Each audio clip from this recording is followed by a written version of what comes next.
بسم الله الرحمن الرحيم. And rest assured, the end result, my brothers, when we establish taqwa, is for the righteous believers. In this battle, and I'll conclude with this. In this battle, Allah, many verses that I really wanted to talk about, but I'll conclude with this.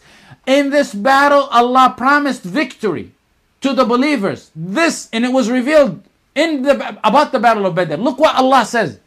إن الذين كفروا ينفقون أموالهم ليصدوا عن سبيل الله. The disbelievers spend their wealth to sway from the path of Allah. فسينفقون, they're going to spend it. ثم تكون عليهم حسرة. A promise, this is a promise. They're going to spend it, then they're going to regret it. ثم يغلبون. ثم يغلبون. ثم يغلبون. Then they are going to be defeated. وَالَّذِينَ كَفَرُوا إِلَى جَهَنَّمَ يُحْشَرُونَ. Not only they be defeated in this life, but hell in the life after. Look at this amazing verse. Analyze it with me. Not many pay attention to it. It's a promise from Allah.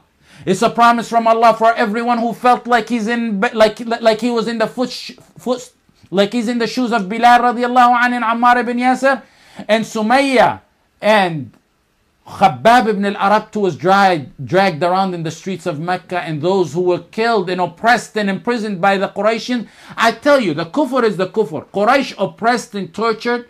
The game is the game, but the players are the different players all the time. That's how kufr is. The game is the game. Oppress a family of an old woman. Ammar ibn Yasir. An old woman. What do you need with an old woman? Leave her alone. What do you need with an old woman to oppress her? What do you need with women, harmless women in your prisons, to take her and oppress her? And the end result is Abu Jahl of them stabs her in her private parts. And when Abu Jahl in this battle when the Prophet ﷺ seen the face and the head of Abu Jahl, he said, every ummah has a Fir'aun, and this is the Fir'aun of this ummah. Same game, different players. Today they oppress the woman and imprison the woman and rape the woman. And today, as you see in Syria and all over the globe, in Kashmir, and you see what's going on in Burma, and all over the world, they oppress them and they imprison them. You who are feeling the agony of Sumayya, you who are feeling the agony of Bilal and Khabbab, and those Mus'ab ibn Umair, and all those Sahaba who agonize, I say, the end result, victory, is a promise from Allah. You who walk in niqab and feel like you're a stranger, you're going to come a day when you're going to be a leader of this earth. A promise, wallahi al-azim. Wallahi al-azim, you're going to be walking with your head high and no one is going to be able to mess with you. Those who walk with hijab, those who walk are going to walk with full of pride. You who are a stranger with your aqeedah and tawheed, even a stranger among your fellow Muslims, you're going to be proud because you are among those who remain steadfast, while those who are trying to gain points with the kufr and the kuffar are going to be the humiliated low ones. Look what Allah says. إِنَّ الَّذِينَ كَفَرُوا يُنْفِقُونَ أَمْوَالَهُمْ They're going to spend their money لِيَصُدُّوا عَنْ سَبِيلِ اللَّهِ. Allah could have stopped a verse here. لِيَصُدُّوا عَنْ سَبِيلِ اللَّهِ, to sway. Allah emphasizes and reiterates, they're surely going to spend it. This was not needed, but Allah wants to say, فَسَيُنْفِقُونَهَا, surely they're going to spend it, to reiterate the first statement. Meaning, this is a good sign for you. This is a good sign for us as a believer.